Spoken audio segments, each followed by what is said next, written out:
wabarakatuh.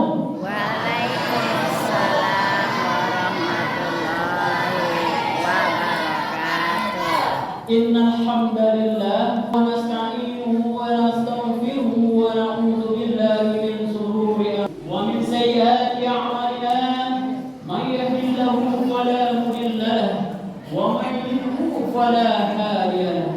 La ilaha illallah wa asyhadu anna Muhammadan abduhu wa rasuluh. Allahumma shalli ala sayyidina, berikan oleh Allah dengan ucapan hamdalah. Ketika kita mendengar kalam Allah, ketika kita membahas sesuatu yang luar biasa ciptaan Allah, maka dia termasuk orang yang beriman. Fadilah qiraatul Quran disandingkan dengan Al-Quran. Maka daripada itu, jemaah yang dimuliakan oleh Allah Subhanahu wa taala, beruntunglah kita selaku umatnya Nabi Muhammad SAW, dan juga beruntunglah kita dalam naungan Islam. Kembali kita membuka sejarah bagaimana penderitaan baginda Rasulullah SAW menegakkan kalimat tauhid di permukaan bumi ini, yang tiada takut dengan ancaman dan tiada terpesona dengan bujukan. Ketika beliau berada di negeri yang bernama Taif, beliau dilempari oleh bebatuan, beliau dilempari oleh kotor-kotoran, beliau dihina, dicaci, diancam dan diteror, bahkan dikatakan sebagai orang gila.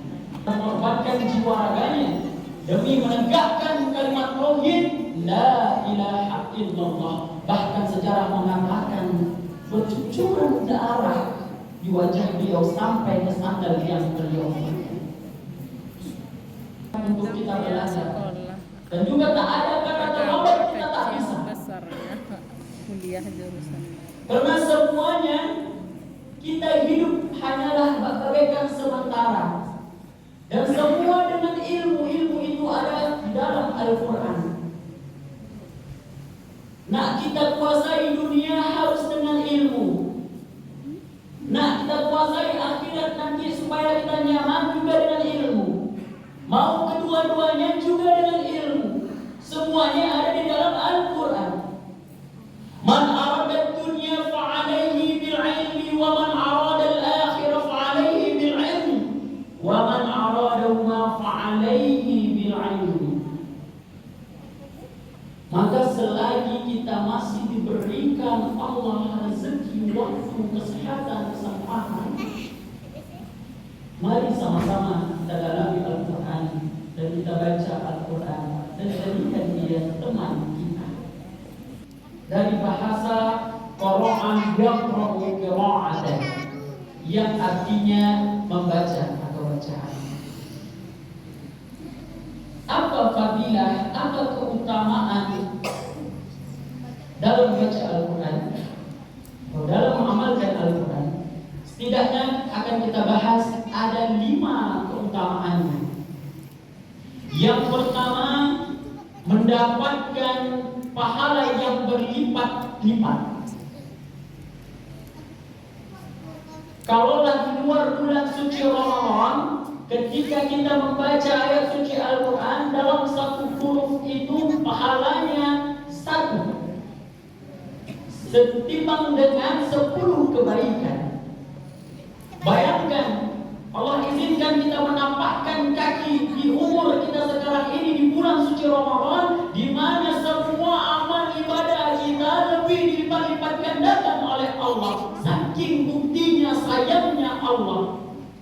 Tak tahu kita 11 bulan yang sudah berlalu, entah mata kita yang banyak hilaf melihat sesuatu, entah tangan kita yang mudah melayang, entah kaki kita yang kita dijagi tempat-tempat yang tak diizinkan Allah, entah perut kita. Al-Quran sebagai obat penyakit hati dan juga fisik. Dalam surah Al-Isra ayat 82, dan kami turunkan di dalam Al-Quran suatu yang menjadi obat bagi orang-orang orang yang beriman. Maka semua sumber itu ada di Al-Quran. Rumah kita menjadi bercahaya. Nah, ini rumah kita itu senantiasa terdengar nada-nada yang bukan keluar dari lisan kita, kalam Allah. Apa yang dimaksud? Maksudnya musik-musik dan lain sebagainya. Bagaikan kuburan, sepi. Tapi jadikan rumah kita itu sebagai taman surga. Rumahku, surgaku, di dalamnya seorang insan ciptaan Allah, umatnya Nabi Muhammad SAW, yang senantiasa membaca kalam Allah, dilindungi dari godaan setan. Surah Fatir yang artinya sesungguhnya setan itu adalah musuh yang nyata. Berarti ada yang mudah, setan itu adalah hal yang nyata. Karena di dalam Al-Quran mengatakan begitu dalam surah Fatir ayat Quran, ia akan menjadi mulia.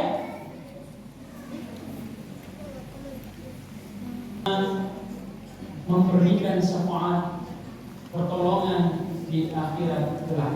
Dalam hadis riwayat Muslim mengatakan bahwasanya orang yang senantiasa di bumi, di muka bumi Allah ini bersama dengan Al-Quran, mentadabburi Al-Quran, menghafal Al-Quran, kelak ia nanti mendapatkan syafaat Al-Quran, kelak ia nanti akan ditolong oleh Al-Quran dengan hafalan yang ia punya, dengan amalan-amalan yang selama hidupnya ia lakukan. Yang kelima, malam. Pertanyaannya, sudah berapa juskah kita membaca Al-Quran?